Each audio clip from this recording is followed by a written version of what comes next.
श्री राधे, श्री राधे। एक बार मैं आपको घटना सुना रहा हूँ। एक समय एक व्यक्ति मेरे पास आया तो बोला, गुरुदेव क्या झूठ बोलने से पाप लगता है? इसके प्रश्न पर मुझे बहुत हैरानी हुई। मैंने कहा, ये ऐसा प्रश्न क्यों कर रहा है? तो मैंने 2 मिनट सोच करके फिर उत्तर दिया। मैंने कहा, नहीं, झूठ बोलने से कोई पाप नहीं लगता। अब ये हैरान हुआ, आंखें फाड़ करके देख, गुरुजी आप क्या कह रहे हो, झूठ बोलने से सच में पाप नहीं लगता? मैंने कहा, नहीं लगता, झूठ बोलने से पाप नहीं लगता है। मैंने कहा, सुन, एक बार एक गऊ के पीछे कसाई भागा जा रहा है उसको मारने के लिए, और वो गऊ भागे भागे अपने प्राण बचाती एक जगह पहुंची जहां से 2 रास्ते कटते थे। वहीं पर ऋषि बैठा हुआ था। एक ऋषि देख रहा है। अब गऊ आई, पीछे कसाई आ रहा है, प्राण बचाने हैं, तो गऊ इस मार्ग पर भाग गई। अब उधर से कसाई भागा भागा आया, ऋषि से पूछा, ऋषि क्या तुमने यहाँ से गऊ को जाते हुए देखा है? ऋषि ने कहा, देखा है। किधर गई है गऊ? अब गऊ तो गई थी इस और। ऋषि ने कहा, गऊ इधर गई। अब कसाई इस और भाग गया और गऊ तो इधर गई थी, तो गऊ के प्राण बच गए। अब वो ऋषि जब अपनी जीवन लीला पूरी करके परमात्मा के लोक में गए तो वहाँ पर उनको उस झूठ के बोलने का पाप नहीं भोगना पड़ा, अपितु उस झूठ के बोलने से भी उन्हें पुण्य मिला। क्यों? क्योंकि उस झूठ के बोलने से उन्होंने किसी की प्राण बचाए थे। उन्होंने एक गऊ माता के प्राणों की रक्षा की थी, और किसी के प्राण बचाने पर झूठ बोलने का पाप नहीं होता है। और वहीं सुनो, एक बार एक व्यक्ति किसी की हत्या करके, पूरे परिवार का कत्ल करके भागा जा रहा है, और उसके पीछे पीछे पुलिस भागी चली जा रही है। अब ये व्यक्ति ऐसी जगह खड़ा हुआ जहाँ 2 मार्ग थे, पीछे पुलिस थी, तो ये एक और भाग गए। अब पुलिस आई तो वहाँ एक व्यक्ति बैठा था, उससे पूछा, हाँ भैया तुमने एक व्यक्ति को देखा? उसने वाइट शर्ट पहनी है और उसकी शर्ट पर खून के धब्बे भी पड़े हैं। वो हत्यारा है, उसकी हमें खोज है, उसको सज़ा देनी है, उसको दंड देना है, उसने निर्दोष व्यक्ति की हत्या की है। अब इस व्यक्ति ने क्या किया? वो गया तो था इधर, इसने पुलिस को झूठ बोल दिया। इसने कहा, जी इधर गया। अब पुलिस इधर गई और वो हत्यारा इधर बच गए, पुलिस के हाथ नहीं लग सका। तो इस व्यक्ति को झूठ बोलने का पाप लगा। क्यों? क्योंकि इसने जो मृत्यु दंड का अधिकारी था, जो हत्यारा था, जिसने पाप किया था, उसको बचाने के लिए झूठ बोला था। एक बुरे व्यक्ति को बचाने के लिए झूठ बोला। वो इसका रिश्तेदार था, इसका पड़ोसी था, या ये उससे डर गया। क्यों झूठ बोला? कारण नहीं जानते, लेकिन इसने झूठ बोला एक पापी को बचाने के लिए, एक बुरे व्यक्ति को, एक राक्षस को बचाने के लिए। तो वो झूठ बोलना पाप था। अब आप यहां समझते रहिए मेरी बात को। 2 मित्र हैं। एक मित्र अपनी पत्नी के साथ जब भी बैठता है तो उसकी झगड़ा हो जाता है। पत्नी उसको बहुत अपशब्द बोल देती है, बहुत उदास होता है, बहुत नाराज़ होता है। एक दिन अपने मित्र के पास बैठा था, बड़ा उदास। मित्र ने कहा, क्या बात है, क्यों उदास है? तो इसने कहा, यार मेरी तो किस्मत फूटी है। ऐसी पत्नी मुझे मिली है, दिन रात कलह करती, मेरे तो घर जाने को मन ही नहीं करता, बस झगड़ा करती रहती है, हर समय बहस करती रहती है मुझसे। पता नहीं कौन सी मनहूस घड़ी थी कि इसका रिश्ता मेरे लिए आया था।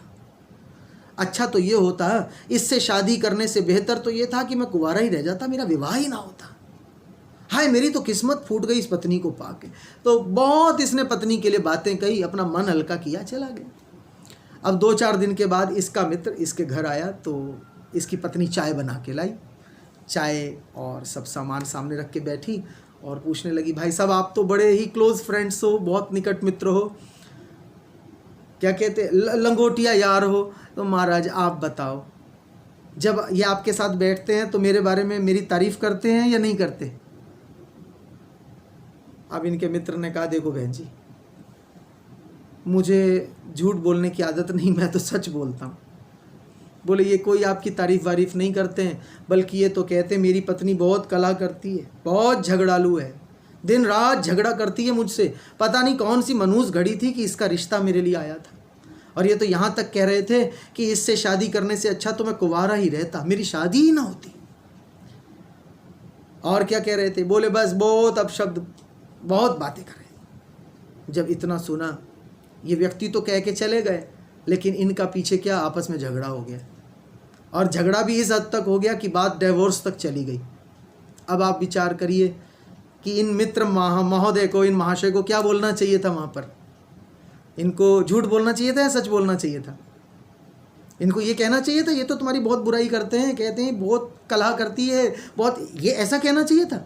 या ये कहना चाहिए था, नहीं नहीं, ये तो परसों ही बैठे थे, आपकी बहुत प्रशंसा कर रहे थे, कह रहे थे कि मेरी पत्नी तो मेरी बड़ी सेवा करती है।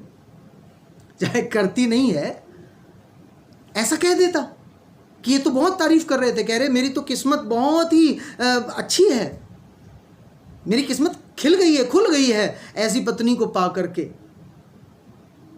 खुश हो जाती वो तो। और कमाल क्या होता कि इनके जाने के बाद उसके मन में आता, मैं तो दिन रात लड़ती हूँ और ये बाहर मेरी तारीफ करते हैं, तो वो झगड़ा करना बंद कर देती, वो उनकी सेवा और प्रेम शुरू कर देती। लेकिन इन्होंने क्या किया, इन्होंने वहाँ सच बोल करके और मामला चौपट कर दी और तलाक तक बात पहुँचा दी।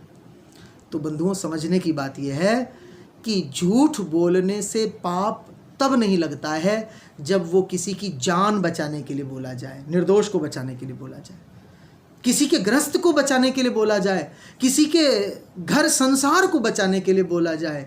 हाँ, किसी के घर को बिगाड़ने के लिए अगर कोई बोल रहा है जा करके,